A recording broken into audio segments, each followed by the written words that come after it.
ಜೀನಾಗೆ ಸಂಪಾದಕತ್ವದಲ್ಲಿ ಜಿಎನ್ಎಸ್ news ಸಾಗರ ಸುತ್ತದ ಆಚೆ ಈಚೆ ಬುಧವಾರದ news ಅಪ್ಡೇಟ್ಗೆ ತಮಗೆ ಸ್ವಾಗತ. ಮುಖ್ಯಾಂಶಗಳು: ಉರುಳುಗಲ್ಲು, ಕಾನೂರು, ಮೆಗ್ಗಾನೆ ಸೇರಿದಂತೆ ಯಾವ ಗ್ರಾಮವನ್ನು ಒಕ್ಕಲೆಬ್ಬಿಸುವುದಿಲ್ಲ. ಚುನಾವಣೆ ಸಂದರ್ಭದಲ್ಲಿ ಬಿಜೆಪಿಯ ಕಿಡಿಯಿದು. ಸಂಸದ ಹಾಗೂ ಹಿಂದಿನ ಶಾಸಕ ಹಾಲಪ್ಪ ಏಕೆ ಸೌಲಭ್ಯ ಕಲ್ಪಿಸಿಲ್ಲ. ನನ್ನ ಮೇಲೆ ಗೂಬೆ ಕೂರಿಸುವ ಪ್ರಯತ್ನ ಬಿಜೆಪಿ ಮಾಡುತ್ತಿದೆ ಎಂದ ಗೋಪಾಲಕೃಷ್ಣ ಬೇಳೂರು. ಶಾಸಕ ಬೇಳೂರು ಪತ್ರದ ವಿರುದ್ಧ ಕಾನೂರು, ಮೆಗ್ಗಾನೆ, ಉರುಳುಗಲ್ಲು ಗ್ರಾಮಸ್ಥರ ಆಕ್ರೋಶ. ಪತ್ರ ಬರೆದಿದ್ದು ವಾಪಸ್ ಪಡೆಯದಿದ್ದರೆ ಹೋರಾಟದ ಎಚ್ಚರಿಕೆ ನೀಡಿದ ಲಕ್ಷ್ಮೀನಾರಾಯಣ್, ನಾಗರಾಜ್, ಲಕ್ಷ್ಮಣ್. ನರೇಂದ್ರ ಮೋದಿ ಸರ್ಕಾರ ಕಾರ್ಮಿಕರ ಶ್ರೇಯೋಭಿವೃದ್ಧಿಗೆ ಯೋಜನೆ ರೂಪಿಸಿಲ್ಲ. ಭದ್ರಾವತಿ ವಿಎಸ್ಎನ್ಎಲ್ ಪುನಶ್ಚೇತನಕ್ಕೆ ಸಂಸದರು ನಿಗಾ ಕೊಟ್ಟಿಲ್ಲ. ಕಾರ್ಮಿಕರು ಕಾಂಗ್ರೆಸ್ ಬೆಂಬಲಿಸಲು ಸಿದ್ದಪ್ಪ ಮನವಿ. ರೈತ ಚಿಹ್ನೆ ಸಿಕ್ಕದ್ದು ನನಗೆ ಆನಂದವಾಗಿದೆ. ಗೆದ್ದು ಮೋದಿಯವರನ್ನು ಪ್ರಧಾನಿ ಮಾಡುತ್ತೇವೆಂದ ಕೆಎಸ್ ಈಶ್ವರಪ್ಪ. ಈಗ ಸುದ್ದಿಯ ವಿವರ.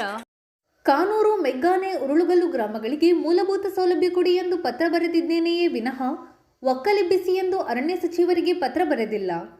ಚುನಾವಣಾ ಸಂದರ್ಭದಲ್ಲಿ ಬಿಜೆಪಿಯವರು ವಿಷಯವನ್ನು ರಾಜಕೀಯ ಲಾಭ ಪಡೆಯುವ ಪ್ರಯತ್ನ ನಡೆಸುತ್ತಿದ್ದಾರೆ ಎಂದು ಶಾಸಕ ಗೋಪಾಲಕೃಷ್ಣ ಬೇಳೂರು ತಿಳಿಸಿದ್ದಾರೆ.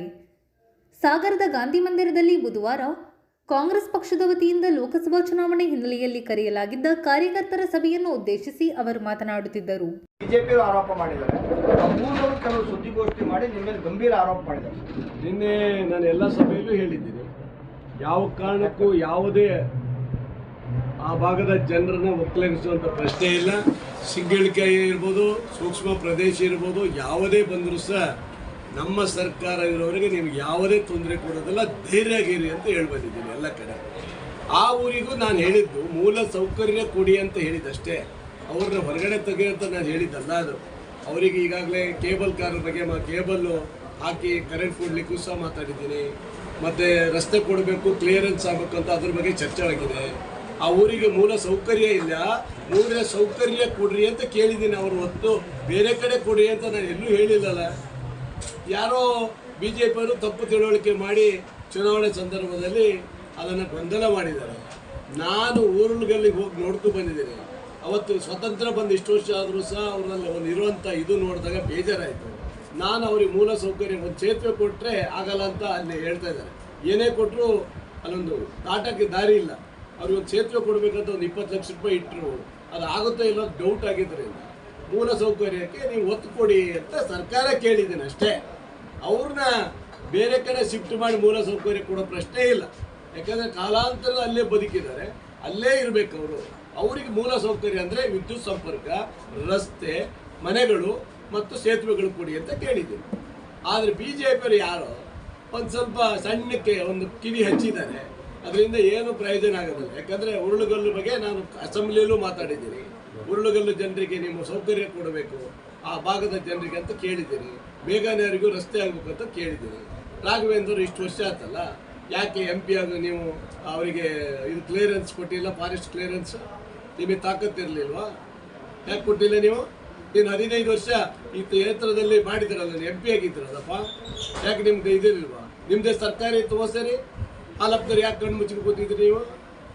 ಇವತ್ತು ನನ್ನ ಮೇಲೆ ಇದು ಮಾಡಿ ಗೂಬೆ ಕುರ್ಸಕ್ಕೆ ನೋಡ್ತೀರಾ? ಯಾವ ಕಾರಣಕ್ಕೂ ಸಹ ಉರುಳುಗಲ್ಲನ್ನು ಬೇರೆ ಕಡೆ ಶಿಫ್ಟ್ ಮಾಡೋದಲ್ಲ, ಉರುಳುಗಲ್ಲು ಜನರಿಗೆ ಮೂಲ ಸೌಕರ್ಯ ಕಲ್ಪಿಸಿ ಅಂತ ಹೇಳಿರೋದು ನಾನು ಅಷ್ಟೇ. ಅವ್ರಿಗೆ ಎಲೆಕ್ಟ್ರಿಸಿಟಿ ಕೊಡೋದು ಯಾವ ಹಂತದಲ್ಲಿದೆ? ಖರ್ಚಾಗಲಿ, ನೀವು ಪೈಪ್ಲೈನ್ ಮೂಲಕನೇ ತಗೊಂಡೋಗಿ ಕೊಡಿ, ವಿದ್ಯುತ್ ಕೊಡಿ ಅಂತ ಹೇಳಿದ್ದಾರೆ. ಈಗ ಅವರಿಗೆ ಸಂಬಂಧಪಟ್ಟಂತೆ ಭೂಮಿಯ ಭಾಳ ದೊಡ್ಡ ಸಮಸ್ಯೆ ಇದೆ. ಇಲ್ಲಿವರೆಗೂ ಅವ್ರಿಗೂ ಸ್ಯಾಂಕ್ಷನ್ ಆಗಿಲ್ಲ. ತಿಮ್ಮಪ್ಪರೇ ಮಂತ್ರಿಗಳಾದಾಗ ಸ್ಯಾಂಕ್ಷನ್ ಮಾಡಿಕೊಟ್ರು ಅಲ್ಲ, ಅದನ್ನೇ ಹೇಳ್ತಾ ಇರೋದು ನಾನು. ಅವ್ರಿಗೆ ಮೂಲ ಸೌಕರ್ಯ ಕಲ್ಪಿಸ್ಕೊಡಿ ಅಂದರೆ ಅಲ್ಲಿ ಏನೇನು ಆಗಬೇಕು ಎಲ್ಲ ಕೊಡಿ ಅಂತ ಕೇಳಿದ್ದೀನಿ. ಅಂದರೆ ಅವ್ರಿಗೆ ಯಾರು ಅಡಚಣೆ ಆಗಬಾರ್ದು, ಸೇತುವೆ ಕಟ್ಟಕ್ಕೆ ಬಿಡ್ತಾ ಇಲ್ಲ ಅವರಿಗೆ. ಆ ಕಡೆ ನಾನೊಂದು ಹೊಳೆ ದಾಟಿ ಹೋದೆ.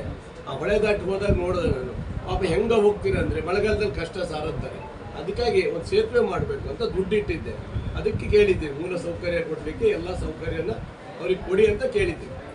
ಜಿಲ್ಲಾಧಿಕಾರಿಗಳು ನಡೆದಂಥ ಸಭೆಯಲ್ಲಿ ಎಷ್ಟು ಚರ್ಚೆ ಆಗಿದೆ. ನಾನು ಹೇಳಿದ್ದೆಲ್ಲ ಅಲ್ಲಿ ಅವತ್ತು ಹೇಳಿದ್ದೇನೆ, ಜಿಲ್ಲಾಧಿಕಾರಿಗಳು ಎಲ್ಲ ಅಧಿಕಾರಿ ಕರ್ಕೊಂಡು ಉರುಳುಗಲ್ಲು ಇಂಥವರಿಗೆಲ್ಲ ಸಹಕಾರ ಕೊಡಿ, ಅವ್ರಿಗೆ ಯಾವುದೇ ತೊಂದರೆ ಆಗಬಾರ್ದು, ಅವ್ರು ವಿದ್ಯುತ್ ಇಲ್ಲ, ವಿದ್ಯುತ್ ಸಂಪರ್ಕ ಕೊಡಿ, ಕ್ಲಿಯರೆನ್ಸ್ ಮಾಡಿ ಅಂತಲೂ ಹೇಳಿದ್ದೇನೆ. ಸರ್, ಬಿಜೆಪಿಯವರು ಪತ್ರಿಕಾಗೋಷ್ಠಿಯಲ್ಲಿ ಹೇಳಿದ್ದಾರೆ ಸಾಗರ ಕ್ಷೇತ್ರಕ್ಕೆ ಒಂದೇ ಒಂದು ಪೈಸೆ ಬಿಡುಗಡೆ ಆಗಿಲ್ಲ. ಬರಕ್ಕೆ ಅವ್ರು ಯಾರು ಚಾಲೆಂಜ್ ಇದ್ದಾರೆ, ಯಾರು ಅವ್ನು ಪತ್ರಿಕೆ ಹೇಳಿಕೆ ಕೊಟ್ಟಿದ್ದಾರೆ, ಅವ್ರಿಗೆ ದಮ್ ಇದ್ರೆ ನನ್ನ ಹತ್ರ ಬರಕ್ಕೆ ರೆಡಿ ಇದ್ದೀನಿ ಬರಕ್ಕೆ. ನಾನು ತಗೊಬರ್ತೀನಿ ಬರಕ್ಕೆ. ಅವ್ರ ತಾಕತ್ತಿದ್ರೆ ಬರಕ್ಕೆ. ಯಾರು ತಂದಿದ್ದು ಎಲ್ಲವನ್ನ ಅವರು ಸ್ಯಾಂಕ್ಷನ್ ಮಾಡಿ ಹೋದ್ರೆ ಯಾವುದಕ್ಕೂ ದುಡ್ಡು ಬಿಡುಗಡೆ ಅವ್ರು ಮಾಡಿರಲಿಲ್ಲ. ನಾನೇ ಹೋಗಿ ಸ್ವತಃ ದುಡ್ಡು ತಗೊಬಂದಿದ್ದೀನಿ ಅಲ್ವಾ. ಅದಕ್ಕೆ ರಿಪೋರ್ಟ್ ಕೊಡ್ತೀನಿ. ನಾಗಪ್ಪ ರಿಪೋರ್ಟ್ ಕೊಡ್ತಾರೆ. ಎಲ್ಲ ಸಿಟಿದು ಕೊಡ್ತೀನಿ, ಎಲ್ಲ ಕಡೆ ಕೊಡ್ತೀನಿ. ಅವರ ಪಕ್ಷದ ಗಣೇಶ್ ಪ್ರಸಾದನೇ ನಿಮ್ಮಿದ್ರಿಗೆ ಹೇಳಿದಾನಲ್ಲ, ಗೋಪಾಲಕೃಷ್ಣ ಬೇಳೂರವರು ದುಡ್ಡು ತಂದು ಕೊಟ್ಟರು, ಖುಷಿ ಆಗುತ್ತೆ. ಪಕ್ಷ ನೋಡಿಲ್ಲ, ಇದು ನೋಡಿಲ್ಲ, ನಮಗೆಲ್ಲ ಕೊಟ್ಟಿಲ್ಲ ಅಂತ ಗಣೇಶ್ ಪ್ರಸಾದ ಎಲ್ಲಿ ಇನ್ನೊಬ್ಬರವ್ರಿಗೆ ಹೇಳಿಕೆ ಕೊಟ್ಟಿದಾರಲ್ಲ, ಅದು ಹಾಕ್ರಿ. ಅದು ಇದೆ ಇವ್ರ ಹತ್ರ. ಎಲ್ಲ ಪ್ರಚಾರ ಸಭೆಗಳಲ್ಲಿ ಅದನ್ನೇ ಮೇನ್ ಎಲ್ಲರೂ ಹೇಳಿದ್ದಾರೆ, ಎಲ್ಲ ವಾರ್ಡಲ್ಲೂ ಹೇಳಿದ್ದಾರೆ. ನಮ್ಮ ಸಾಹೇಬರು ಪಾಪ ಗೋಪಾಲಕೃಷ್ಣ ಬೇಳೂರು ತಂದು ಕೊಟ್ಟಿದ್ದಾರೆ, ನಮಗೆ ಸಂತೋಷ ಆಯಿತು, ನಮ್ಮ ವಾರ್ಡ್ ಅಭಿವೃದ್ಧಿ ಆಗಿದೆ ಅಂತ ಅವರೇ ಹೇಳಿದ್ದಾರೆ. ಇದಕ್ಕಿಂತ ಇನ್ನೇನು ಕೊಡೋದನ್ನ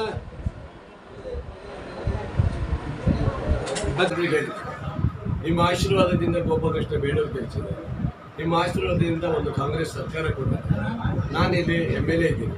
ಇನ್ನೂ 4 ವರ್ಷ 3 ತಿಂಗಳಿಂದ ಈ ತಾಲೂಕಿನ ಅಭಿವೃದ್ಧಿಯೇ ನನ್ನ ಮೂಲ ಗುರಿಯಾಗಿತ್ತು. ನಾನಿದ್ದೀನಿ ಗ್ಯಾರಂಟಿ ಅಂತ ಹೇಳಿ.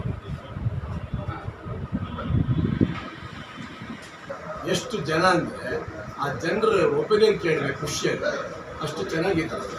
ಯಾವುದೇ ವ್ಯತ್ಯಾಸ ಇರಲಿಲ್ಲ. ನಿನ್ನೆ ಅಲ್ಲೇ ಹೋಗಿದ್ದಲ್ಲ ನಾನು ಬಾನ್ಕೋಳಿ ಪಂಚಾಯತ್ಗೆಲ್ಲಿ ಸಭೆ ಮಾಡಿದಾಗ ಅಲ್ಲೆಲ್ಲರೂ ಕೇಳಿದರು. ನಾನು ಭಾಷಣದಲ್ಲಿ ಹೇಳಿದೆ, ಯಾವುದೇ ಇದಕ್ಕೆ ಕಿವಿ ಕೊಡಬೇಡಿ, ಖಂಡಿತ ನಿಮ್ಮ ಹಕ್ಕು ಅಲ್ಲಿ ಸಿಗುತ್ತೆ, ನಿಮ್ಗೆ ಯಾರು ಒತ್ತುವರಿ ಮಾಡೋದಲ್ಲ, ನಿಮ್ಗೆ ಯಾರು ತೆರವುಗೊಳಿಸೋದಿಲ್ಲ ಅಂತ ಹೇಳ್ಬಂದಿ. ಮಲ್ಲಿಕಾರ್ಜುನ್ ಹಕ್ರೆ ವ್ಯಕ್ತಿನ ಅವರಲ್ಲ, ನಾವು ಕಡೆಗಣಿಸಿದ್ರೆ ಅವ್ರು ಆ ಕಡೆ ಹೋಗಿದ್ದಾರೆ. ಹೋಗಲಿ, ನಮ್ಗೆ ಒಳ್ಳೇದಾಗಲಿ, ಶುಭ ಆಗಲಿ. ನಾವು ಒಬ್ಬ ಜನಪ್ರತಿನಿಧಿಯಾಗಿ, ಒಬ್ಬ ಕ್ಷೇತ್ರದ MLA ಆಗಿ ಜನಪರವಾಗಿ ಆ ಭಾಗದ ಅಭಿವೃದ್ಧಿ ಪರ ಹೋಗಿದ್ದಾರೆ. ನಮ್ಮ ಶಿವರಾಜಕುಮಾರ್ಗೂ ಹೇಳೋದಷ್ಟೇ, ನೀವು ರೈತರ ಧ್ವನಿಯಾಗಿ, ಜಿಲ್ಲೆಯ ಜನರ ಧ್ವನಿಯಾಗಿ, ಬಡವರ ಪರ ಧ್ವನಿಯಾಗಿ, ಆಮೇಲೆ ಈ ಜಿಲ್ಲೆಯಲ್ಲಿ ಯಾವ್ಯಾವ ಫ್ಯಾಕ್ಟ್ರಿಗಳು ಮುಚ್ಚೋಗಿದ್ದೋ ಅದನ್ನು ತರಿಸಲಿಕ್ಕೆ ಧ್ವನಿಯಾಗಿ ಅಂತ ಹೇಳಿದ್ರು. ವೇದಿಕೆಯಲ್ಲಿ Kalasi Chandrappa, Ravikumar HM, Ganapati Mandagalale, Usha N, L Chandrappa, Suresh Babu, Maqbool Ahmed, Madhumalathi, Hameed, Sabana Banu, Manjurali Khan, YK Ravikumar ಇನ್ನಿತರರು ಹಾಜರಿದ್ದರು. ಸಾಗರ ತಾಲೂಕಿನ ಬಾರಂಗಿ ಹೋಬಳಿಯ ಉರುಳುಗಲ್ಲು, ಕಾನೂರು ಮತ್ತು ಮೇಘಾನೆ ಗ್ರಾಮಸ್ಥರನ್ನು ಪುನರ್ವಸತಿ ಹೆಸರಿನಲ್ಲಿ ಒಕ್ಕಲೆಬ್ಬಿಸಲು ಶಾಸಕ ಗೋಪಾಲಕೃಷ್ಣ ಬೇಳೂರು ಅರಣ್ಯ ಸಚಿವರಿಗೆ ಬರೆದಿರುವ ಪತ್ರ ಗ್ರಾಮದ ಜನರಲ್ಲಿ ಆತಂಕ ಸೃಷ್ಟಿಸಿದೆ ಎಂದು ತಾಲೂಕು ಪಂಚಾಯಿತಿ ಮಾಜಿ ಅಧ್ಯಕ್ಷ BC ಲಕ್ಷ್ಮೀನಾರಾಯಣ್ ತಿಳಿಸಿದ್ದಾರೆ. ಮಂಗಳವಾರ ಸುದ್ದಿಗೋಷ್ಠಿಯಲ್ಲಿ ಮಾತನಾಡಿದ ಅವರು, ಈಗ ಸಾಗರದ ಉರುಳುಗಲ್ಲು, ಕಾನೂರು ಮತ್ತು ಮೇಘಾನೆ ಭಾಗದ ಅರಣ್ಯವಾಸಿಗಳ ಏನು ಬದುಕು, ಕಷ್ಟಕರವಾದಂಥ ಬದುಕು, ಈ ಭಾಗದಲ್ಲಿ ಬದುಕ್ತಾ ಇರ್ತಕ್ಕಂಥ ಜನ ಅರಣ್ಯ ಇಲಾಖೆಯ ಭಯದಲ್ಲೇ ಬದುಕ್ತಾ ಇದ್ದಾರೆ. ಈಗ ಸಾಗರದ ಶಾಸಕರು ಈ ಪ್ರದೇಶವನ್ನು ಪುನರ್ವಸತಿ ಮಾಡಿ ಆ ಭಾಗದ ಜನರನ್ನು ಸ್ಥಳಾಂತರ ಮಾಡಬೇಕು ಮತ್ತು ಅವರಿಗೆ ಪರಿಹಾರವನ್ನು ಕೊಡೋದಕ್ಕೆ ಇಲಾಖೆಗೆ, ಅರಣ್ಯ ಸಚಿವರಿಗೆ ಪತ್ರವನ್ನು ಬರೆದಿದ್ದಾರೆ. ಇದು ಆ ಭಾಗದ ಜನರಲ್ಲಿ ಆತಂಕವನ್ನು ಉಂಟು ಮಾಡಿದೆ. ಅರಣ್ಯ ಸಚಿವರು ಕೂಡ ಈ ಬಗ್ಗೆ ಕ್ರಮವನ್ನು ಕೈಗೊಳ್ತಾ ಇದ್ದಾರೆ. ಯಾವುದೇ ಸಂದರ್ಭದಲ್ಲಿ ಆ ಭಾಗದ ಜನತೆಯನ್ನು ಸಂಪರ್ಕ ಮಾಡ್ದೇನೆ, ಆ ಭಾಗದ ಜನರ ಅಭಿಪ್ರಾಯವನ್ನು ಕೇಳದೇನೆ ಶಾಸಕರ ಈ ನಡೆ ಇದೆಯಲ್ಲ, ಇದನ್ನು ನಾವು ಖಂಡಿಸ್ತಾ ಇದ್ದೇವೆ. ಆ ಭಾಗದ ಜನರನ್ನು ಸಂಪರ್ಕ ಮಾಡಬೇಕು. ಆ ಭಾಗದ ಜನ ನಾವು ಏನೇ ಆದರೂ ಕೂಡ ನಮ್ಮ ಭೂಮಿ, ನಮ್ಮ ಹಕ್ಕು, ನಾವು ಅದನ್ನು ಕಳೆದುಕೊಳ್ಳೋದು ಸಿದ್ಧರಿಲ್ಲ ಅಂತ ಹೇಳ್ತಾ ಇದ್ದಾರೆ. ಅವರಿಗೆ ಮೂಲಸೌಕರ್ಯದ ವ್ಯವಸ್ಥೆಯನ್ನು ಮಾಡಿಕೊಡಬೇಕೆ ಹೊರತು ಅವರನ್ನು ಅಲ್ಲಿಂದ ಒಕ್ಕಲೆಬ್ಬಿಸ್ತಕ್ಕಂಥ ಮತ್ತು ಅವರನ್ನು ಭಯಭೀತರನ್ನಾಗಿಸ್ತಕ್ಕಂಥ ಕೆಲಸವನ್ನು ಶಾಸಕರು ಮತ್ತು ಅವರ ಸರ್ಕಾರ ಮಾಡ್ತಾ ಇರ್ತಕ್ಕಂಥದ್ದು ಸರಿಯಲ್ಲ. ದಯಮಾಡಿ ಅವರು ಈ ಎಲ್ಲ ನಿರ್ಧಾರಗಳನ್ನು ಹಿಂತೆಗೆದುಕೊಳ್ಬೇಕು ಅಂತಕ್ಕಂಥ ಮಾತನ್ನು ಈ ಸಂದರ್ಭದಲ್ಲಿ ಹೇಳಲಿಕ್ಕೆ ಇಷ್ಟಪಡ್ತೇನೆ.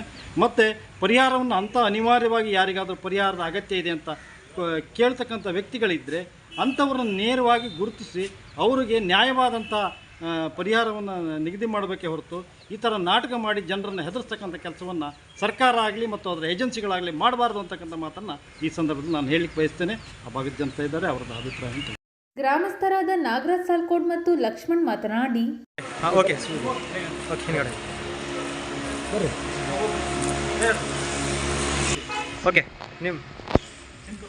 ನಾವು ಉಳುಗಲ್ ಗ್ರಾಮದಿಂದ ಬಂದಿದ್ದೀವಿ, ನಾಗರಾಜ್ ಅಂತೇಳಿ.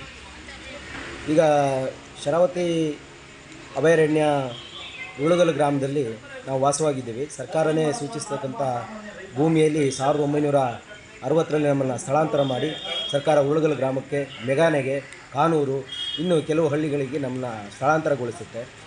ಶರಾವತಿ ಆ ಲಿಂಗನಮಕ್ಕಿ ಅಣೆಕಟ್ಟು ಏನಾಯಿತು, ನಮ್ಮನ್ನು ಆ ದಿನ ಈ ರಾಜ್ಯಕ್ಕೆ ಈ ನಾಡಿಗೆ ಬೆಳಕು ಕೊಡೋಕ್ಕೋಸ್ಕರ ಇಲ್ಲಿ ನಮ್ಮನ್ನು ಸ್ಥಳಾಂತರ ಮಾಡಿ ಅಲ್ಲಿಗೆ ಶಿಫ್ಟ್ ಮಾಡಿದಂಥ ಸಂದರ್ಭದಲ್ಲಿ ನಾವೆಲ್ಲ ಹೋಗಿ ಅಲ್ಲಿ ವಾಸ ಮಾಡ್ತಕ್ಕಂಥ ಒಂದು ಜೀವನವನ್ನು ಬದುಕನ್ನು ಕಟ್ಕೊಳ್ಳುವಂಥ ಪರಿಸ್ಥಿತಿ ಬಂದೋದಿತ್ತು. ಇವತ್ತಿಗೂ ನಾವೀಗ ಸುಮಾರು ಒಂದು 62 ವರ್ಷದಿಂದ ಅಲ್ಲಿ ನೆಲೆ ಕಂಡ್ಕೊಂಡಿದ್ದೀವಿ. ನಾವು ಈ ಹಿಂದೆಯೂ ಕೂಡ ಪುನರ್ವಸತಿಗೊಂಡವರು. ಪುನಃ ಮತ್ತೆ ನಮ್ಮನ್ನ ಪುನರ್ವಸತಿಗೊಳಿಸುವಂಥ ಪ್ರಕ್ರಿಯೆ ನಮ್ಮ ಮೇಲೆ ಮತ್ತೆ ನಡೀತಾನೆ ಇದೆ. ಇದನ್ನು ಶಾಸಕರು ಪತ್ರದಲ್ಲಿ ಉಲ್ಲೇಖ ಮಾಡಿದ್ದಾರೆ. ಮೊನ್ನೆ ಸರ್ಕಾರಕ್ಕೆ ಪತ್ರ ಬರೆದು ನಮ್ಮ ಭಾಗದ ಜನರನ್ನು ಒಕ್ಕಲಿಸುವಂಥ ಒಂದು ಹುನ್ನಾರ ನಡೆದಿದೆ. ಇದನ್ನು ದಯವಿಟ್ಟು ನಾವು ಸರ್ಕಾರಕ್ಕೆ ಮತ್ತು ಮಾನ್ಯ ಶಾಸಕರಿಗೆ ನಾವು ಕೇಳ್ಕೊಳ್ಳೋದಿಷ್ಟೇ, ದಯವಿಟ್ಟು ಅದು ವಾಪಸ್ ಹಿಂಪಡಿಬೇಕು. ನಮ್ಮ ಬದುಕಿನ ಹಕ್ಕನ್ನು ನಮಗೆ ನೀಡಬೇಕು. ನಮ್ಮ ಮೂಲಸೌಕರ್ಯ ವ್ಯವಸ್ಥೆಗಳನ್ನು ಕಲ್ಪಿಸಿಕೊಡಬೇಕು.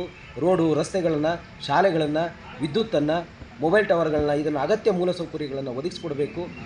ಇದರೊಂದಿಗೆ ನಮ್ಮ ಗ್ರಾಮಸ್ಥರಿಗೆ ಎಲ್ಲರಿಗೂ ಕೂಡ ಒಳಿತನ್ನು ಮಾಡಿಕೊಡ್ಬೇಕು. ಇದನ್ನು ಬರೆದಂಥ ಪತ್ರವನ್ನು ವಾಪಸ್ ಪಡಿಬೇಕು ಅಂತ ಹೇಳಿ ಕೇಳ್ತೇವೆ. ಮುಂದಿನ ದಿನದಲ್ಲಿ ಇದನ್ನು ಏನಾದರೂ ವಾಪಸ್ ಪಡೆದೇ ಹೋದ ಪಕ್ಷದಲ್ಲಿ ನಾವು ಉಗ್ರ ಹೋರಾಟಕ್ಕೂ ಕೂಡ ಸಿದ್ಧ ಇದ್ದೀವಿ. ನಮ್ಮ ಭೂಮಿ ನಮ್ಮ ಹೋರಾಟ ಎನ್ನುವಂತಹ ಒಂದು ಧ್ಯೇಯ ವಾಕ್ಯದೊಂದಿಗೆ ನಾವು ಹೋರಾಟವನ್ನು ಮಾಡಲಿಕ್ಕಿದ್ದೇವೆ. ಗ್ರಾಮದ ಹೆಬ್ಬನಕೇರಿ ನಿವಾಸಿ ಲಕ್ಷ್ಮಣ ಅಂತ ನನ್ನ ಹೆಸರು. ನಾವು ಇಲ್ಲಿ ಪತ್ರಿಕಾ ಮಾಧ್ಯಮದವರ ಮುಂದೆ ಹೇಳ್ತಿರೋದಿಷ್ಟೇ. ನಾವು ಸುಮಾರು ಮಡೇನೂರು, ಶರಾವತಿ ಎರಡು ಮುಳುಗಡೆ ಸಂತ್ರಸ್ತರಾಗಿ ಸುಮಾರು ಒಂದು 10 ಕುಟುಂಬದ ಮೇಲೆ ಅಲ್ಲಿ ವಾಸ ಮಾಡ್ತಿದ್ದೀವಿ. ಸರ್ಕಾರನೇ ನಿಮಗೆ ಎಲ್ಲಿ ಒಳ್ಳೆಯ ಉಪಯೋಗವಾದ ಜಾಗ ಇದೆ ಅಂಥೇಳಿ ಅಲ್ಲಿ ನೀವು ಉಳುಮೆ ಮಾಡ್ಕೊಳ್ಬೋದು ಅಂತ ತೋರಿಸಿ ಬಿಟ್ಟಂಥ ಜಾಗ. ನಾವಿರುವಂಥ ಪ್ರದೇಶದಲ್ಲಿ ಸುಮಾರು 929 ಎಕರೆ ತರಿ ಜಮೀನನ್ನು ಹೊಂದಿರುವಂಥ ಉಳುಗಲ್ ಗ್ರಾಮ. ಅದರಲ್ಲಿ ನಾವೆಲ್ಲ ಈಗ ಕೃಷಿಯನ್ನು ಮಾಡಿಕೊಂಡು ಅಲ್ಲಿದ್ದೇವೆ. ಹಾಗಿರುವಾಗ ಮೂಲಭೂತ ಸೌಕರ್ಯಕ್ಕೆ ವಂಚನೆ ಆಗಿರುವಂಥ ಸಂದರ್ಭದಲ್ಲಿ ಶಾಲೆ ಇಲ್ಲ, ಕರೆಂಟ್ ಇಲ್ಲ, ಮತ್ತು ಹಾಸ್ಪಿಟ್ಲ್ಗಳಿಲ್ಲ. ಇದನ್ನು ಕಂಡಾಗ ಕೆಲವರು ಒಂದಿಷ್ಟು NGOಗಳ ಮುಖಾಂತರವಾಗಿ ಅಲ್ಲಿರುವ ಜನರಿಗೆ ಭಯ ಹುಟ್ಟಿಸುವಂಥದ್ದು. ನಿಮಗಿಲ್ಲಿ ಶಾಲೆ ಇಲ್ಲ, ಕರೆಂಟ್ ಇಲ್ಲ, ಇಲ್ಲಿ ಬದುಕೋದು ಕಷ್ಟ ಆಗುತ್ತೆ, ನೀವು ಯಾರಾದರೂ ಕೇಳಿದರೆ ಕೊಟ್ಟು ಬೇರೆ ಕಡೆ ಹೋಗಿ ಬದುಕ್ಬೋದಲ್ಲ ಒಳ್ಳೆ ರೀತಿಯಲ್ಲಿ ಅಂತ ಹೇಳುವಂಥ ಒಂದು ಐಡಿಯಾವನ್ನು ಕೊಟ್ಟು, ಒಂದು ಭಯವನ್ನು ಮತ್ತು ಐಡಿಯಾವನ್ನು ಕೊಟ್ಟು ಜನರ ಬ್ರೈನ್ ವಾಶ್ ಮಾಡಿ ಕೆಲವು ಒಬ್ಬಿಬ್ಬರು ಯಾರಾದರೂ ನಮಗಿಲ್ಲಿ ಬದುಕಲಿಕ್ಕೆ ಸಾಧ್ಯ ಇಲ್ಲ, ಪರಿಹಾರ ಕೊಟ್ಟರು ಹೋಗ್ತೀವಿ ಅಂತ ಏನೋ ಕೊಟ್ಟಿರ್ತಾರೆ. ಅದು ಪರಿಹಾರ ಯಾವ ರೀತಿಯಲ್ಲಿ ಕೊಡ್ತಾರೆ ಇದೇನು ಮಾಡಿಲ್ಲ. ಕೊಟ್ಟು ಪರಿಹಾರ ಕೊಟ್ಟರೆ ಹೋಗ್ಬೋದು ಅಂತ ಯಾರಾದರೂ ಒಬ್ಬಿಬ್ಬರು ಏನಾದ್ರು ಪತ್ರ ಕೊಟ್ಟಿರ್ಬೋದೇನೋ. ಅದು ನಾವಂತೂ ಅಲ್ಲಿ ಬದುಕಬೇಕು ಅಂತ ಉಳ್ಕೊಂಡಿದ್ದೀವಿ. ಪುನಃ ನಮಗೆ 2-3 ಬಾರಿ ಆಗ್ತಾಯಿದೆ ಈ ಥರ ನಮ್ಮ ಸ್ಥಳಾಂತರ ಹೇಳಿ. ಹಾಗಾಗಿ ಇನ್ನು ಮುಂದೆ ನಮಗೆ ಎಲ್ಲಿ ಹೊರಗಡೆ ಹೋಗಿ ದುಡಿಲಿಕ್ಕೂ ಆಗಲ್ಲ ಮತ್ತು ಬದುಕಲಿಕ್ಕೂ ಕಷ್ಟ ಆಗ್ತಿದೆ. ಇರುವಂಥ ಒಂದು ನಮ್ಮ ಪ್ರದೇಶಕ್ಕೆ ಮೂಲಭೂತ ಸೌಕರ್ಯಗಳನ್ನು ನಾವು ಬೆಳಕಿಗಾಗಿ ನಮ್ಮ ಜಾಗ ತ್ಯಾಗ ಮಾಡಿದವರು ಇವತ್ತು ಕರೆಂಟು ಇಲ್ಲ, ಮೂಲಭೂತ ಸೌಕರ್ಯ ಇಲ್ಲ, ರಸ್ತೆ ಮಾಡಲಿಕ್ಕೆ ಇಲಾಖೆಯವರು ಬಿಡೋದಿಲ್ಲ. ಹಾಗಂತ ಮತ್ತು ಇಲಾಖೆಯವರು ಒತ್ತಡ, ಈ ಭಯದಿಂದ ಒಂದಿಷ್ಟು ಜನ ಹೆದರಿ ನಾವು ಕೊಡ್ತೀವಿ ಅಂತಲೂ ಹೇಳಿರ್ಬೋದು. ಇದನ್ನು ಮಾನ್ಯ ಶಾಸಕರಾಗಿರ್ಬೋದು, ಪ್ರತಿಯೊಂದು ಊರಿನ ಗ್ರಾಮಸ್ಥರಲ್ಲಾಗಲಿ ಅಥವಾ ಪಂಚಾಯತಿ ಮಟ್ಟದಲ್ಲಾಗಲಿ ಇದನ್ನೊಂದು ಪರಿಶೀಲನೆ ಮಾಡಿ ಅವರ ಅಗತ್ಯವನ್ನು ಕೇಳಿ ಆ ಥರ ಮಾಡಿದರೂ ತೊಂದರೆ ಇಲ್ಲಾಗಿತ್ತು. ಈಗ ಸರಾಸರಿ ಏಕಾಏಕಿ ಸರ್ಕಾರಕ್ಕೊಂದು ಶಾಸಕರ ಕಡೆಯಿಂದ ಒಂದು ಲೆಟ್ರ್ ಹೋಗುತ್ತೆ ಅಂದರೆ ಇದು ನಮಗೂ ಒಂಥರ ಆವೇಶವನ್ನು ಜಾಸ್ತಿ ಮಾಡ್ದಂಗೆ ಆಗಿದೆ. ಯಾಕೆಂದರೆ ಎಲ್ಲೂ ನಮಗೆ ಬದುಕಕ್ಕೆ ಬಿಡ್ತಾ ಇಲ್ಲಪ್ಪ, ಇದು ಚುನಾವಣೆಯ ಸಂದರ್ಭ, ಇನ್ನು ನಮಗೆ ಇದೇ ರೀತಿ ಮಾಡ್ತಾ ಬಂದರೆ ಇಂದಲ್ಲ ನಾಳೆ ನಮಗೊಂದು ಒಳ್ಳೆಯ ಒಂದು ಅವಕಾಶ ಸಿಗುತ್ತೆ ಅಂತ ನಾವು ನೆನೆಸ್ಕೊಂಡಿದ್ದು ಇವತ್ತಿನ ಸಂದರ್ಭದಲ್ಲಿ ಹೀಗಾಗ್ತಾ ಇದೆ ಅಂತಂದರೆ ಇನ್ನು ಚುನಾವಣೆ ಸಂದರ್ಭದಲ್ಲಿ ಜನ ಏನು ಮಾಡಬೇಕೋ ಅದನ್ನು ತಕ್ಕ ಉತ್ತರವನ್ನು ಕಲಿಸಲಿದ್ದಾರೆ ಹೇಳುವಂಥ ಒಂದು ಎಚ್ಚರಿಕೆಯನ್ನು ನಾವು ಕೊಡಲಿಕ್ಕೆ ಇಷ್ಟಪಡ್ತಾ ಇದ್ದೇವೆ.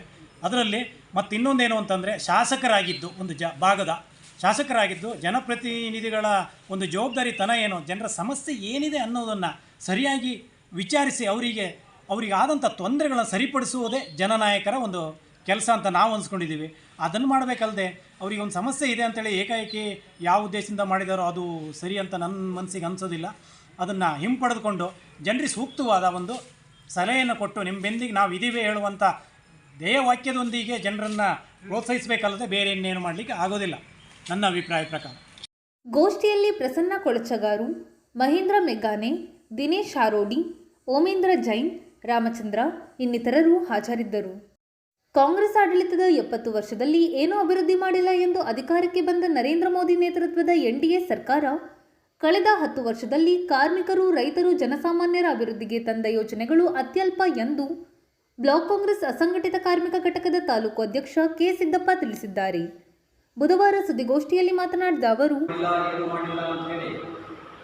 ನಾವು ಸರ್ಕಾರವನ್ನು ಬದಲಾವಣೆ ಮಾಡಬೇಕಂತೇಳಿ ಮತದಾರರೆಲ್ಲ ಸೇರಿ ರಾಜ್ಯಕ್ಕೆ ಕೇಂದ್ರ ಸರ್ಕಾರವನ್ನು ಎಲ್ಲ ಮತದಾರರು ಸೇರಿ ಪಕ್ಷವನ್ನು ಬದಲಿಸಿ BJP ಹಿಂದೊಬ್ಬರಾಗಿ ಮಾಡ್ತೀವಿ.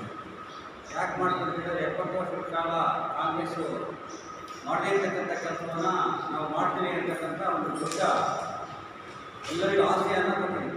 ಅಚ್ಚೇ ದಿನ ಬರುತ್ತೆ ಎಲ್ಲ ಮತದಾರರು ಕಾಂಗ್ರೆಸ್ ಪಕ್ಷವನ್ನು ಬಿಟ್ಟು BJPಗೆ ಬಹುಮತವನ್ನು ಕೊಡೋದ್ರ ಮೂಲಕ ಕೇಂದ್ರ ಸರ್ಕಾರವನ್ನು ರಚನೆ ಮಾಡಿದೆ. ನಿಜವಾಗ್ಲೂ ತುಂಬ ಒಂದು ರೀತಿಯಲ್ಲಿ ಒಬ್ಬರೇ ಮಾಡ್ತಾ ಹೋದರೆ ಸರಿಯಾಗಲ್ಲ. ಬದಲಾವಣೆ ಆದರೆ ಒಂದು ಇನ್ನೂ ಹೆಚ್ಚಿನ ರೀತಿಯಲ್ಲಿ ಪ್ರಗತಿ ಕಾಣ್ಬೋದು ಅಂತೇಳಿ ನಮ್ಮ ಮತದಾರರು ಇಷ್ಟಪಟ್ಟು ಅದು ನಿಜವಾಗ್ಲೂ ಒಂದು ನಿಜವಾದಂಥ ಆರ್ಥಿಕವಾದಂಥ ವಿಚಾರ. ಹಾಗಾಗಿ 10 ವರ್ಷಗಳ ಕಾಲ BJPಗೆ ನಾವು ಕೇಂದ್ರ ಸರ್ಕಾರವನ್ನು ಕೊಟ್ಟಿದ್ದೇವೆ. ಅವರು ಕೊಟ್ಟಿರ್ತಕ್ಕಂಥ ಆಶ್ವಾಸನೆಗಳು ಚುನಾವಣೆ ಬರುವಂಥ ಸಂದರ್ಭದಲ್ಲಿ ಎಲ್ಲ ಪಕ್ಷಗಳು ಆಶ್ವಾಸನೆಗಳನ್ನು ಕೊಡೋದು ಸಹಜ. ಅಂದರೆ ಗೆಲ್ಲಬೇಕು ಅನ್ನತಕ್ಕಂಥ ಒಂದು ಉತ್ಸಾಹ ಇಟ್ಕೊಂಡು ಆಶ್ವಾಸನೆಗಳನ್ನು ಕೊಡ್ತಾರೆ. ಕೊಟ್ಟಾಗೆ ಕೆಲವು ಪಕ್ಷಗಳು ನಡ್ಕೊಳ್ತವೆ, ಅದು ನಡ್ಕೊಳ್ಬೇಕು. ಯಾಕೆ ಕೇಳಿದ್ರೆ ಮತದಾರರಿಗೆ ಯಾವುದೇ ಪಕ್ಷಗಳು ವಂಚನೆ ಮಾಡ್ತಾರೆ. ಮತದಾರರು ಆಯ್ಕೆ ಮಾಡಿ ಕಳಿಸಿರ್ತಕ್ಕಂಥ ಪ್ರಜಾಪ್ರಭುತ್ವದ ಒಂದು ಸರ್ಕಾರ ಆಗಿದೆ.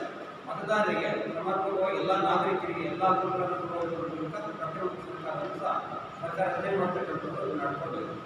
ಹೀಗಾಗಿ ಕೇಂದ್ರ ಸರ್ಕಾರ 10 ವರ್ಷಗಳ ಕಾಲ ಅವ್ರಿಗೆ ಕೊಟ್ಟರು ಸಹ ಅವರು ಅಚ್ಚೇ ದಿನ ಆಗಿ ಅಂತ ಹೇಳ್ತಾ ನಮಗೇನು ಮಾಡಿದ್ದಾರೆ, ಒಂದು ಯೋಜನೆಯನ್ನು ತರ್ತೀನಿ ಅಂತ ಹೇಳಿದ್ರು. ಏನಂತ ಹೇಳಿದ್ರೆ 2 ಕೋಟಿ ಇವರಿಗೆ ಉದ್ಯೋಗವನ್ನು ಇವರಿಗೆ ಕೊಡ್ತೀವಿ ಅಂತ ಹೇಳಿ 2 ಕೋಟಿ ಉದ್ಯೋಗವನ್ನು ಅವರು ಒಳ್ಳೆಯ ಇಲ್ಲ. 10 ವರ್ಷ ಆದರೂ ಒಳ್ಳೆಯ ಇಲ್ಲ.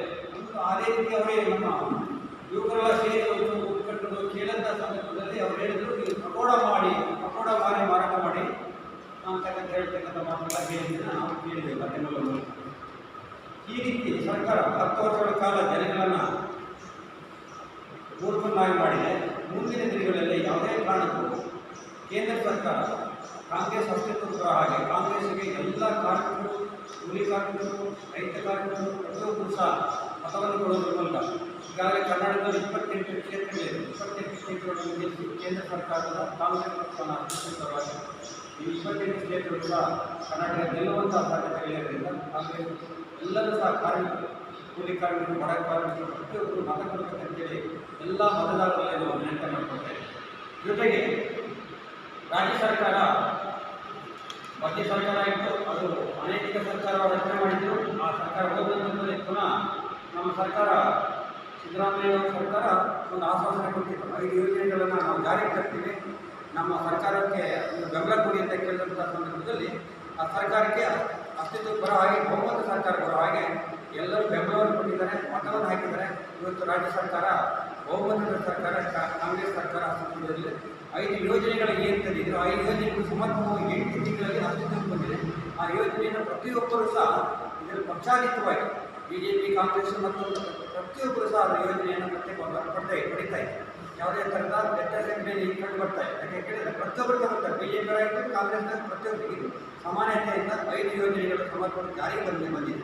ಆ ಯೋಜನೆಗಳು ಜಾರಿಗೆ ಬಂದಿರತಕ್ಕಂಥ ಯೋಜನೆಯನ್ನು ಅಸಮರ್ಪಕ ಯೋಜನೆ ಅಂತ ಹೇಳ್ತಾರೆ. ಯಾಕೆ ಹೇಳ್ತಾ ಇದೆ ಅಂದರೆ ಜನಗಳು ಸೋಂಬೇರಿಗಳಾಗಿರ್ತಾರೆ, ಈ ರೀತಿ ಯೋಜನೆಗಳು ಸರಿಯಲ್ಲ ಅಂತಕ್ಕಂಥ ವಿಚಾರ ಹೇಳ್ತಾರೆ.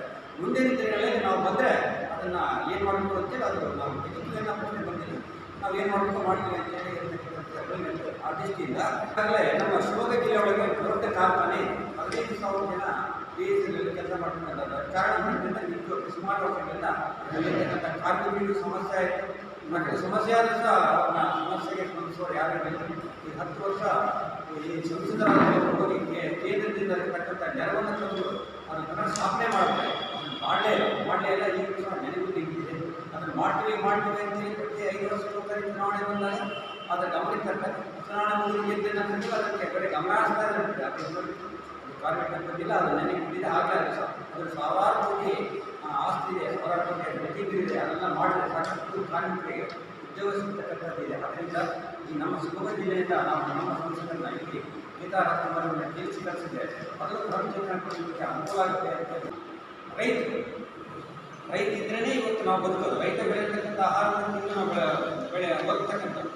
ರೈತರಿಗೆ ಯಾವುದೋ ಒಂದು ಮಾರ್ಗವಾದಂಥ ಒಂದು ಯೋಜನೆಯನ್ನು ತಂದಿದ್ದು ಕೇಂದ್ರ ಸರ್ಕಾರಕ್ಕೆ ಅದನ್ನು ತೆಗಿಬೇಕು ಅಂತ ಹೇಳಿದಾಗ ಒಂದು ವರ್ಷ ಅವರು ಸತ್ಯಾಗ್ರಹ ಮಾಡಿ ಕೂಡಲೇ ಸಾವಿರಾರು ಜನ ಸತ್ತರು ಸಹ ಅವರಿಗೆ ತನಿಖೆ ಬರಲಿಲ್ಲ. ನಂತರದಲ್ಲಿ ಯಾವುದೋ ಒಂದು ಯೋಜನೆಯನ್ನು ವಾಪಸ್ ತಗೊಂಡ ನಂತರದಲ್ಲಿ ಕಾಯ್ದೆನ ವಾಪಸ್ ತಗೊಂಡ ನಂತರದಲ್ಲಿ ಅವರು ವಾಪಸ್ ಬಂದರು. ಪುನಃ ಮತ್ತೊಂದು ಸಾರಿ ಯಾವುದೋ ಒಂದು ಸ್ಟ್ರೈಕ್ ಮಾಡೋದು, ಅಲ್ಲಿ ಓಡಾಡಲಿಕ್ಕೆ ರೈತರಿಗೆ ಹಾಗೆ ಆವೇಗಿಗಳನ್ನು ಹಾಕಿದ್ರು, ಯಾರು ಹೊರಡಬಾರ್ದು ಆ ರೀತಿ ರೈತರಿಗೆ ತೊಂದರೆ ಕೊಟ್ಟಿದೆ. ಆ ನಂತರದಲ್ಲಿ ಮನ್ನಾ ಮಾಡೋದು ಜಾಸ್ತಿ ಉದ್ಯಮಗಳಿಗೆ ಒಂದು 18 ಜನ ಉದ್ಯಮಗಳಿಗೆ 12 ಲಕ್ಷ ಕೋಟಿ ಹಣವನ್ನು ಅವರು ಸಾಲ ಮನ್ನಾ ಮಾಡಿದ್ದಾರೆ. ಅದೇ ರೈತ ಸಾಲ ಮನ್ನಾ ಮಾಡಿದರೆ ಈಗ 18 ಜನಕ್ಕೆ ಅಂತ ನಾವು ಇಡೀ ರಾಷ್ಟ್ರ ಬರ್ತಾ ಇದೆ ಬರ್ತಾ ಇಲ್ಲ. ಅದಿಷ್ಟು ಅದು ದೊಡ್ಡ ಅನ್ಯಾಯ. ರೈತರಿಗೆ ಆ ಸಾಲ ರೈತ ಸಾಲ ಮನ್ನಾ ಮಾಡಿ, ಕಾರ್ಮಿಕರಿಗೆ ಏನೇನು ಮಾಡಿದ್ದಾರೆ, ಕಾರ್ಮಿಕರಿಗೆ ಯೋಜನೆಗಳು ತಂದಿದ್ದಾರೆ, ಯಾವುದೇ ಯೋಜನೆಗಳು ತಂದಿಲ್ಲ. ಪ್ರತಿಯೊಂದು ಯೋಜನೆ ಯಾವುದೂ ತಂದಿಲ್ಲ. ಕಾರ್ಮಿಕರಿಗೆ ತುಂಬ ಅನ್ಯಾಯ. ಕೂಲಿ ಕಾರ್ಮಿಕರಿರ್ಬೋದು ಮತ್ತೊಂದು ಇರ್ಬೋದು. ಈಗ ಕೇಂದ್ರ ಸರ್ಕಾರ ಕಾಂಗ್ರೆಸ್ ಬಂದರೆ 1 ಲಕ್ಷ ರೂಪಾಯಿ ಪ್ರತಿ ಮಹಿಳೆಗೆ 1 ವರ್ಷ ಕೊಡಬೇಕನ್ನೋ ಯೋಜನೆ ಕಾಂಗ್ರೆಸ್ ಅಸ್ತಿತ್ವ ಬಂದರೆ ಅದು ಕೊಟ್ಟೇ ಕೊಟ್ಟರು, ಯಾವುದೇ ವಿಚಾರ ಇಲ್ಲ. ಹಿಂದೆ ಸಿಲಿಂಡರ್ ಮನಮೋಹನ್ ಸಿಂಗ್ ಅವರ ಸರ್ಕಾರ ಇದ್ದಾಗ 400 ರೂಪಾಯಿ ಸಿಲಿಂಡರ್ ರೇಟ್ ಇದ್ದಾಗ 10-20 ರೂಪಾಯಿ ಬೆಲೆ ಏರಿಕೆ ಮಾಡುವಂಥ ಸಂದರ್ಭದಲ್ಲಿ ಸುಮಿತ್ರಾ ಇರಾನಿ ಅವರು ಅದನ್ನು ಅದು ಏರಿಸಿ ತಪ್ಪಾಯಿತು, ಅವ್ರು ಏರಿಸಬಾರ್ದು, ತುಂಬ ಜನರಿಗೆ ತೊಂದರೆ ಆಗ್ತದೆ ಅಂತೇಳಿ ಅವರು ಸರ್ಕಾರ ಕೊಟ್ಟು ಅದನ್ನೆಲ್ಲ ವಜಾ ಮಾಡಬಾರ್ದು. ಈಗ 1,000 ರೂಪಾಯಿ ಆಗಿದೆ ಸಿಲಿಂಡರ್. ಯಾರಾದ್ರು ಮಾತಾಡ್ತಾರ? ಅದು ತಗೊಳ್ತಾ ಇದೆ. ಆದರೆ ಕೂಲಿ ಕಾರ್ಮಿಕರಿಗೆ ತಗೊಳ್ಳೋಕ್ಕೆ ಆಗದೇ ಇರ್ತಕ್ಕಂಥ ಕಟ್ಟಿಗೆ ಹೋಗಿ ಬಳಸ್ತಾ ಇದೆ. ಈಗ 5 ಯೋಜನೆಗಳನ್ನು 2000 ಸಿಲಿಂಡರ್ನ ಪ್ರತಿ ಮನೆಯಲ್ಲಿ ಎಲ್ಲರೂ ಸಿಲಿಂಡರ್ ತಗೊಳ್ತಾರೆ. ಅದೇ ದುಡ್ಡಲ್ಲಿ 1,000 ರೂಪಾಯಿ ಸ್ಯಾಲರಿ ಕೊಟ್ಟು ತಗೊಳ್ತಾರೆ. ಇಂಥ ಯೋಜನೆಗಳು ಕಾಂಗ್ರೆಸ್ ಸರ್ಕಾರ ಬಂದಾಗ ಸಾಕಷ್ಟು ಯೋಜನೆಗಳನ್ನು ಜಾರಿಗೆ ಈ ಯೋಜನೆ ಜಾರಿಯಲ್ಲಿ ಇರುತ್ತೆ. ಯಾವುದೇ ಥರದ ಯೋಜನೆಗಳನ್ನು ತೆಗಿತಾರೆ. ಮುಂದೆ ಸ್ವಲ್ಪ ದಿವಸ ಚುನಾವಣೆ ಮುಗಿಗೆ ಮಾಡ್ಕೊಂಡಿದ್ದಾರೆ. ಚುನಾವಣೆ ಮುಂದೆ ತೆಗೆದುಬಿಡ್ತಾರೆ ಅಂತೇಳಿ ಪ್ರತಿಪಕ್ಷದವರು ಅದನ್ನು ಹಂಬಿಸ್ತಾ ಹೋಗ್ತಾರೆ. ಯಾಕಂದರೆ ಜನಗಳಿಗೆ ಮತಗಳನ್ನು ಕಳಿಸೋದಕ್ಕಾಗಿ ಅಂತ ಹೇಳ್ತಾರೆ. ಈ ಯೋಜನೆಗಳು ಯಾವತ್ತೂ ಸಹ ಹಾಗೆ ನಿರಂತರವಾಗಿರುತ್ತೆ. ಕೇಂದ್ರ ಸರ್ಕಾರ ನಮ್ಮದೇ ಆಗುತ್ತೆ. ಕೇಂದ್ರ ಸರ್ಕಾರದಲ್ಲಿ ಏನು ಯೋಜನೆಗಳು ಇವರಿಗೆ ಏನು BJP ಮಾಡಿಲ್ಲ 10 ವರ್ಷದ ಕಾಲ ಅದೆಲ್ಲವೂ ಸಹ ಮುಂದೆ ಕಾಂಗ್ರೆಸ್ ಮಾಡ್ತಾರೆ ಅನ್ನೋ ಭರವಸೆ ನಮಗೆ. ಎಲ್ಲ ಕಾರ್ಮಿಕರು ಕೂಲಿ ಕಾರ್ಮಿಕರು ಮತ್ತು ಕಟ್ಟಡ ಕಾರ್ಮಿಕರು ಹಾಗೂ ಮತ್ತು ಅಸಂಘಟಿತ ಕಾರ್ಮಿಕರು ಹಾಗೂ ಕೈಗಾರಿಕೆ ಕೆಲಸ ಮಾಡ್ತಕ್ಕಂಥ ಕೈಗಾರಿಕೆ ಕಾರ್ಮಿಕರು ಪ್ರತಿಯೊಬ್ಬರು ಸಹ ಕಾಂಗ್ರೆಸ್ಸನ್ನು ಬೆಂಬಲಿಸಬೇಕು, ಕಾಂಗ್ರೆಸ್ಸನ್ನು ಗೆಲ್ಲಿಸಬೇಕಂತ ಹೇಳಿ ಇಷ್ಟಪಡ್ತೇವೆ. ಕಾಂಗ್ರೆಸ್ನವರು ಈ ಬರೀ 5 ಯೋಜನೆಗಳನ್ನು ಜಾರಿ ಮಾಡೋದ್ರಲ್ಲೇ ನಿರಂತರವಾಗಿದ್ದಾರೆ. ಯಾವುದೇ ಯೋಜನೆಗಳನ್ನ ಅಭಿವೃದ್ಧಿ ಕಾಮಗಾರಿಗಳು ಆಗಿಲ್ಲ ಅಂತ ನಮ್ಮ ಸಾಗರ ಒಂದನ್ನೇ ಹೇಳ್ತೀವಿ, ಬೇರೆ ನಮ್ಗೆ ಬೇಡ. ಸಾಗರದಲ್ಲಿ ಈಗ 350 ಕೋಟಿ ರೂಪಾಯಿ ಮೇಲೆ ಅನುದಾನವನ್ನು ತಂದು ಅಭಿವೃದ್ಧಿಯನ್ನು ಮಾಡ್ತಾ ಇದ್ದಾರೆ. ನಮ್ಮ ವೇಣುಗೋಪಾಲ್ ಇದನ್ನು ಯಾರಾದರೂ ಅಭಿವೃದ್ಧಿ ಆಗಿಲ್ಲ ಅಂದರೆ 350 ಕೋಟಿ ಹೇಗೆ ಬಂತು, ಈಗ ಅಭಿವೃದ್ಧಿ ಹೇಗೆ ಮಾಡ್ತಾ ಇದ್ದಾರೆ. ಈಗಾಗಲೇ ಎಲ್ಲ ಪ್ರತಿಯೊಂದು ಅಭಿವೃದ್ಧಿ ಆಗ್ತಾರೆ. ನಗರ ಅಭಿವೃದ್ಧಿ ನಗರಕ್ಕೆ 30 ಕೋಟಿ ಅನುದಾನ ಈಗಾಗಲೇ ಕಾಮಗಾರಿ ನಡೀತಾ ಇದೆ. ಹಿಂದೆ ಹಿಂದಿನ ಅಧಿಕಾರ ಹಿಂದಿನ MLA ಏನು ಮಾಡಿದ್ರು, ನಗರಕ್ಕೆ 1 ರೂಪಾಯಿ ಹಾಕಿಲ್ಲ, ಒಂದೇ 1 ರೂಪಾಯಿ ಯೋಜನೆಗಳನ್ನು ತಂದಿಲ್ಲ. ಯಾವುದೇ ರಸ್ತೆಗಳಾಗಿ ಪ್ರತಿಯೊಂದು ಸಹಾಯ ಈಗ ನಮ್ಮ ಬೇಲೂರವರು ಶಾಸಕರಾದಂಥ ಅಭಿವೃದ್ಧಿಯನ್ನು ಪ್ರತಿ ವಾರ್ಡಿಗೆ 1 ಕೋಟಿ 2 ಕೋಟಿ ಈಗೆಲ್ಲ 31 ವಾರ್ಡಿಗೆ 35 ಕೋಟಿ ಯೋಜನೆ ಮಾಡ್ತಾ ಇದ್ದಾರೆ. ಈಗಾಗಲೇ ಅದಕ್ಕೆ ಆದ್ದರಿಂದ ಕಾಂಗ್ರೆಸ್ಸನ್ನು ಎಲ್ಲ ಪಾರ್ಟಿಗಳು ಎದುರಿಸಬೇಕಂತಿದೆ. ಎಲ್ಲರಿಗೂ ಗೋಷ್ಠಿಯಲ್ಲಿ ಕಾರ್ಮಿಕ ಘಟಕದ ಪ್ರಮುಖರಾದ ವೆಂಕಟೇಶ್, ಉಮೇಶ್ ಸೂರನಗದ್ದೆ, ದುರ್ಗಪ್ಪ ಇನ್ನಿತರರು ಹಾಜರಿದ್ದರು.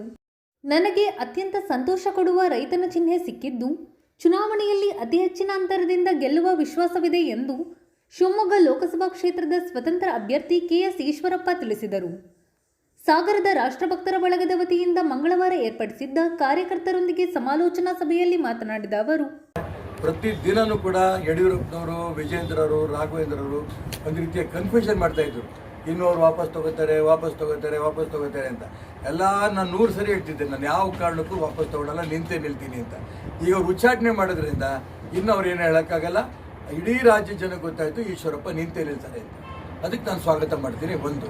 2ನೇದು, 40 ವರ್ಷದಿಂದ ಈ ಪಕ್ಷವನ್ನು ತಪಸ್ಸು ರೂಪದಲ್ಲಿ ಕಟ್ಕೊಂಡು ಬಂದಿದ್ದೀನಿ. ನಾನೊಬ್ಬನೇ ಅಲ್ಲ, ಯಡಿಯೂರಪ್ಪನವರು, ಅನಂತಕುಮಾರ್ ಎಲ್ಲ ಹಿರಿಯ ಜೊತೆ ಕಟ್ಕೊಂಡು ಬಂದಿದ್ದೀನಿ. ನಮ್ಮ ತಾಯಿ ಅಂತ BJPನ ಮುಂಚೆಯಿಂದ ಹೇಳ್ಕೊಂಡು ಬಂದಿದ್ದೀನಿ. ಈ ಚುನಾವಣೆ ಮುಗಿತಿದ್ದಂಗೆ ಆ ತಾಯಿ ಪಾದದಲ್ಲಿ ಸೇರ್ತೀನಿ ಮತ್ತು ನರೇಂದ್ರ ಮೋದಿನ ಪ್ರೈಮ್ ಮಿನಿಸ್ಟರ್ ಮಾಡುತ್ತೀನಿ ಮಾಡಿಬಿಟ್ಟಿದ್ದಾರೆ. ಈಶ್ವರಪ್ಪನ ಸಿಂಬಲ್ ಅದು ಕೇಳ್ತಾ ಇದ್ರು. ಈಗ ಸಿಂಬಲ್ಲು ಒಂದು ಕ್ಲಿಯರ್ ಆಯಿತು. ರೈತ ನನಗೆ ಆನಂದವಾದಂಥ ಸಿಂಬಲ್ ಸಿಕ್ಕಿದೆ. ಈಗ ಜನ ಈಗಾಗಲೇ ಅವರವ್ರದ್ದು ವಾಟ್ಸಪ್ಪಲ್ಲಿ ಮೊಬೈಲಲ್ಲಿ ಅವರವರೇ ಹಾಕ್ಕೊಂಡಿದ್ದಾರೆ. ನಾನು ನೇಹಾ ಕೊಲೆ ಆಗಿರೋಂಥ ಸಂದರ್ಭ ಮನೆಗೆ ಹೋಗಿದ್ದೆ. ಅವಾಗ ನನಗೆ ಇಲ್ಲಿ ಸಿಂಬಲ್ ಫೈನಲ್ ಆಗಿ ಜನ ನಂಗೆ ಫೋನ್ ಮಾಡೋಕ್ಕೆ ಶುರು ಮಾಡಿದ್ರು, ನಿಮ್ಮ ಸಿಂಬಲ್ ಇದು, ಈ ಸಿಂಬಲ್ ಇದು ಅಂತ. ಹಂಗೆ ಜನನೇ ನನ್ನ ಸಿಂಬಲ್ಲು ಫೈನಲ್ ಮಾಡ್ಕೊಂಡಿದ್ದಾರೆ, ಜನನೇ ನನ್ನ ಗೆಲ್ಲಿಸ್ಬೇಕು ಅಂತ ತೀರ್ಮಾನ ಮಾಡಿದ್ದಾರೆ, ಜನನೇ ನನ್ನ ಸ್ಟಾರ್ ಕ್ಯಾಂಪೇನರ್ಸ್. ನಿಮ್ಗೆ ಈಗ 100 ಸರಿ ಹೇಳಿದ್ದೀನಿ, ಮತ್ತೆ ಯಾಕೆ ಮತ್ತೆ ಹೇಳೋ ಅವಶ್ಯಕತೆ ಇಲ್ಲ. MP ಬಗ್ಗೆ ಆಕ್ರೋಶ, ಸಿಕ್ಕಾಪಟ್ಟೆ ಆಕ್ರೋಶ ಇಡೀ ಕ್ಷೇತ್ರದ ಎಲ್ಲ ವಿಧಾನಸಭಾ ಕ್ಷೇತ್ರಗಳು ನಾನು ಕಾಣ್ತಾ ಇದ್ದಾರೆ, ಜನನೂ ಕಾಣ್ತಾ ಇದ್ದಾರೆ. ಆ ಆಕ್ರೋಶ ಕೇವಲ ವ್ಯರ್ಥ ಆಗಬಾರ್ದು. ನರೇಂದ್ರ ಮೋದಿನ ಪ್ರಧಾನಮಂತ್ರಿ ಮಾಡಬೇಕು, ಭಾರತೀಯ ಜನತಾ ಪಾರ್ಟಿ ಶುದ್ಧೀಕರಣಗೊಳಿಸಬೇಕು, ಹಿಂದುತ್ವಕ್ಕೆ ಬೆಲೆ ಕೊಡಬೇಕು ಅಂತ ನಾನೇನು ಹೋರಾಟ ಮಾಡ್ತಿದ್ದೇನೋ, ದಯವಿಟ್ಟು ನಿಮ್ಮ ಊರುಗಳಲ್ಲೇ ನಿಮ್ಮ ಆಕ್ರೋಶವನ್ನು ನನಗೆ ಮತ ಪರಿವರ್ತನೆ ಮಾಡೋ ದಿಕ್ಕಿನಲ್ಲಿ ನೀವು ಪ್ರಯತ್ನ ಮಾಡಿಸಿ ಗೆಲ್ಲಿಸ್ಕೊಡಿ ಅಂತ ಪ್ರಾರ್ಥನೆ ಮಾಡ್ತೀನಿ. ಗೆಲ್ಲಬೇಕು ಅಂತ ತೀರ್ಮಾನ ಮಾಡಿದಾಗಲೇ ಇದು ಎಕ್ಸ್ಪೆಕ್ಟೆಡ್, ಇದು ಹೊಸದಾಗೇನಲ್ಲ. ಆದರೆ ನಾನು ಹೇಳಿದ್ನಲ್ಲ, ಅವತ್ತಿನಿಂದ ಇವತ್ತಿನ ತನಕ ಹೆಚ್ಚು ಕಡೆ 1-1.5 ತಿಂಗಳು ಎಲ್ಲ ಅವ್ರು ಉಳಿಸ್ಕೋತೀವಿ, ಒಪ್ಕೋತಾರೆ, ಯಾರೋ ಅವ್ರ ಜೊತೆ ಹೋಗಬೇಡಿ, ಅವ್ರ ಜೊತೆ ಹೋದರೆ ನಿಮ್ಗೇನು ಮುಂದೆ ಭವಿಷ್ಯ ಇಲ್ಲ, ಈ ರೀತಿ ಹೇಳಿ ಸಾಕಷ್ಟು ಷಡ್ಯಂತ್ರ ಮಾಡಿದ್ರು. ಅದಕ್ಕೆ ನಿನ್ನೆ ಮಂಗಳ ಆಯಿತು, ನನಗೆ ಅದು ಸಂತೋಷ. ನನ್ನಂಥ ಬಲಾಢ್ಯ ಯಾವನಿದ್ದಾನೆ? ಅಲ್ಲ, ಎಲ್ಲದರಲ್ಲೂ ಅವ್ರು ಬಲಾಢ್ಯ ಯಾರಲ್ಲಿ ಇದ್ದಿದ್ದು 60,000ರಿಂದ 10,000 ಕೇಳಿದ್ದು ತಿಣುಕಿದ ಮೇಲೆ, ಒಂದು ಶಿಕಾರಿಪುರದಾಗೆ ತಿಣುಕಿದ ಮೇಲೆ ಆ ದುಡ್ಡನ್ನ ಏನು ಶಿಕಾರಿಪುರ ಜನ ಗೊತ್ತಿರೋದ್ರಿಂದ ದುಡ್ಡು ಯಡಿಯೂರಪ್ಪನವ್ರದ್ದು, ರಾಘವೇಂದ್ರ ದುಡ್ಡು ತಗೋತಾರೆ, ಈಶ್ವರಪ್ಪನ ಓಟ್ ಹಾಕ್ತಾರೆ. ಕಾರ್ಯಕ್ರಮದಲ್ಲಿ SV ಕೃಷ್ಣಮೂರ್ತಿ, SL ಮಂಜುನಾಥ್, ಸತೀಶ್ ಗೌಡ ಅದರಂತೆ, ಗೌರೀಶ್ ಇನ್ನಿತರರು ಹಾಜರಿದ್ದರು. ಇದು ಬುಧವಾರದ ಸಮಗ್ರ ಸುದ್ದಿ. ನಿರಂತರ ಸುದ್ದಿಗಾಗಿ ನೋಡ್ತಾ ಇರಿ GNS ನ್ಯೂಸ್. ನಮಸ್ಕಾರ.